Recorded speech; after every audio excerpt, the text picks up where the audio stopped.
Saya akan masuk ke rumah orang miskin di Belanda. Belanda tidak memberi makan siang gratis, sembako, dan uang buat orang miskin. Mereka butuh pekerjaan. Kata orang Belanda, memberi uang hanya menciptakan mental malas berusaha, gampang minta-minta, dan bergantung pada bantuan. Untuk mendapatkan uang, mereka harus bekerja. Oke, mereka mendapat rumah dan pekerjaan, tapi tunggu dulu. Ini tidak gratis. Ini dihitung sebagai utang yang harus dibayar. Nah, ayo kita lihat kondisi dalam rumah orang miskin Belanda sebelum akhirnya menjadi sejahtera. Halo teman-teman, welcome to my channel.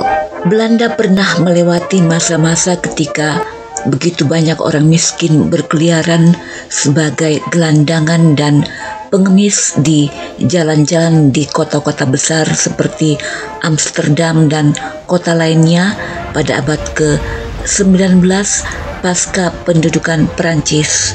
Nah, ini saya berada di wilayah di Belanda yang ditetapkan sebagai warisan dunia oleh UNESCO. Ya, karena di wilayah yang bernama Frederiksoord di provinsi Drenthe di Belanda ini pernah dilakukan percobaan pertama Belanda dalam memberantas kemiskinan yang dimulai pada tahun 1818.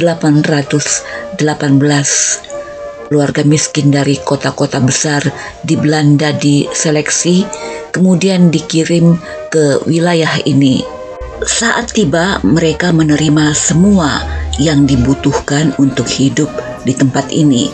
Tapi semua yang diterima itu dihitung sebagai utang yang dibayar cicil.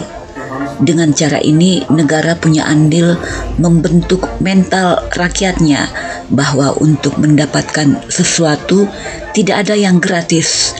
Orang harus bekerja keras, tidak menjadi peminta-minta. Saat tiba di tempat ini, para keluarga miskin itu harus bekerja keras. Mereka mendapat rumah. Salah satu rumah itu masih dilestarikan. Dan untuk memasuki rumah itu, saya mengambil kuncinya di Museum de Proefkolonie di Frederiksoord, tentunya setelah membayar tiket.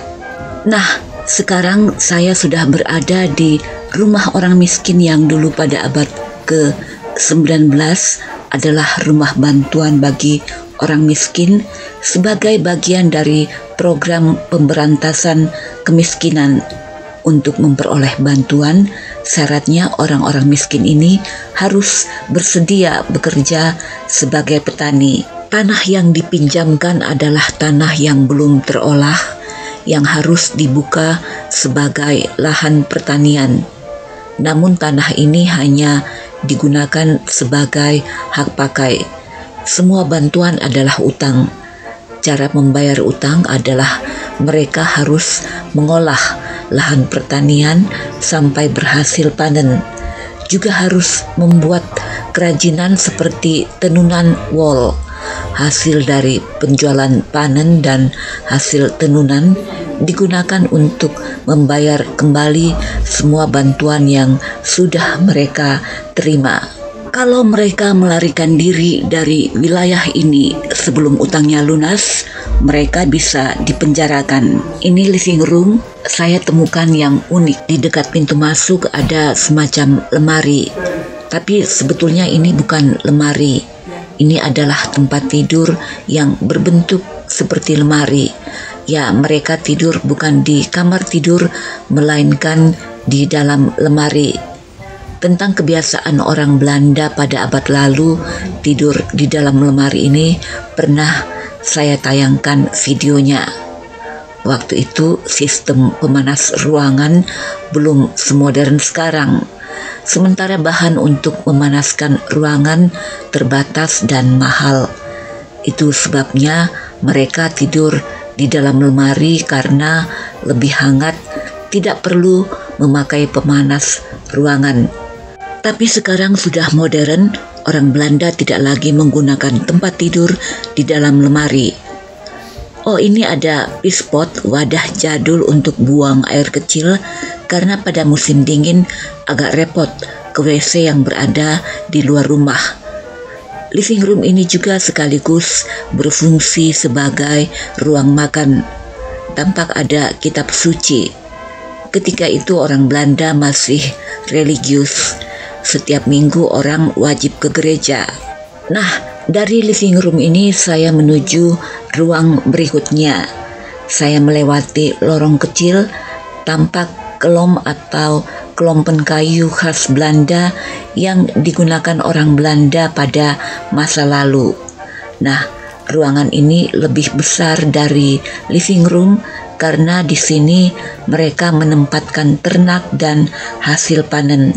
Di sini juga ada dapur dan tampak perabotan dapur pada masa lalu, juga ada setrika jadul.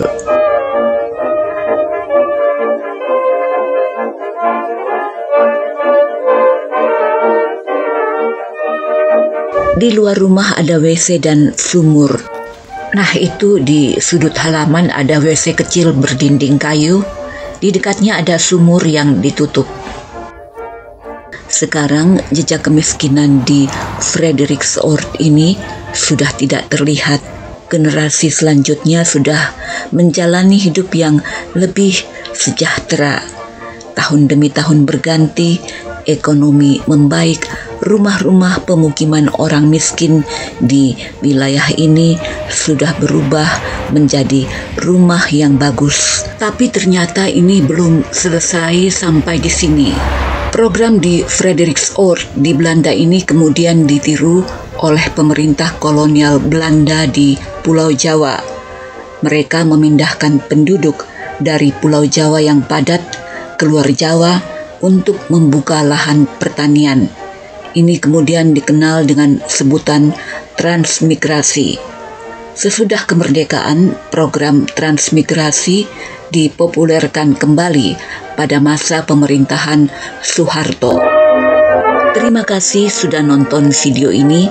Sampai jumpa di video selanjutnya.